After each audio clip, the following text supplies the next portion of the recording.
నందమూరి బాలకృష్ణ నటిస్తున్న ఎన్బీకే 109 చిత్రం blockbuster director Bobby Kola దర్శకత్వం వహిస్తున్నారు. ఇక ఈ యొక్క మూవీని సితారా ఎంటర్టైన్మెంట్స్ పతాకంపై సూర్యదేవర, నాగవంశీ, సాయి సౌజన్య అత్యంత భారీ బడ్జెట్తో నిర్మిస్తూ ఉన్నారు.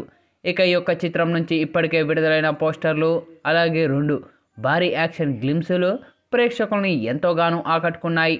ఇక మరీ ముఖ్యంగా బాలయ్యను మునుపెన్నడు చూడని కొత్త లుక్లో దర్శనమివ్వడంతో అందరూ ఫిదా అవుతూ ఉన్నారు.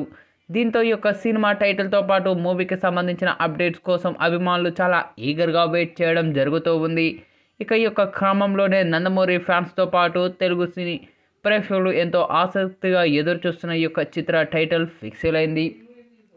కార్తీక పౌర్ణమి సందర్భంగా ఎన్బీకే 109 టైటిల్ను తెలుపుతూ టీజర్ను కూడా విడుదల చేసింది చిత్రబృందం. ఇక ఈ యొక్క సినిమాకు డాకు మహారాజా అనే పేరును కూడా ఖరారు చేస్తూ టీజర్ను విడుదల చేసింది.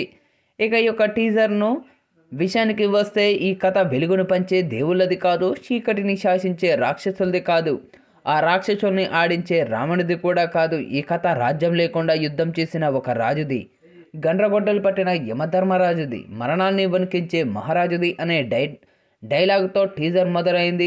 ఇక అలాగే గుర్తుపట్టావా డాకు మహారాజ్ అంటూ బాలయ్య చెప్పే డైలాగ్ విజువల్స్ గూస్బంప్ తెప్పిస్తూ ఉన్నాయి.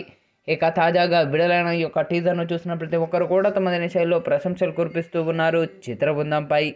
ఇక ఈ నేపథ్యంలోనే తాజాగా ఈ యొక్క టీజర్ను వీక్షించిన సూపర్ స్టార్ మహేష్ బాబు గారు తనదైన శైలిలో ప్రశంసలు కురిపించారు చిత్రబృందంపై. బాలయ్య బాబు గారు, టీజర్ చాలా అద్భుతంగా ఉందండి. ఇక ఈ యొక్క టీజర్లో మీ ఇంట్రడక్షన్ సీన్స్ కానీ అలాగే మీ యాక్షన్ సన్నివేశాలు కానీ అలాగే నల్ల గుర్రంపై మీ ఎంట్రీ సీన్స్ కానీ చాలా అద్భుతంగా ఉన్నాయి. మరీ ముఖ్యంగా ఇందులో డాకు మహారాజా అంటూ మీరు చెప్పిన డైలాగ్ కానీ అలాగే బాబీ మీ ఎంట్రీకి ఇచ్చిన ఎలివేషన్స్ కానీ తమన్ అందించిన బ్యాక్గ్రౌండ్ బీజిఎం కానీ ప్రతి ఒక్కటి చాలా బాగా ఉన్నాయి.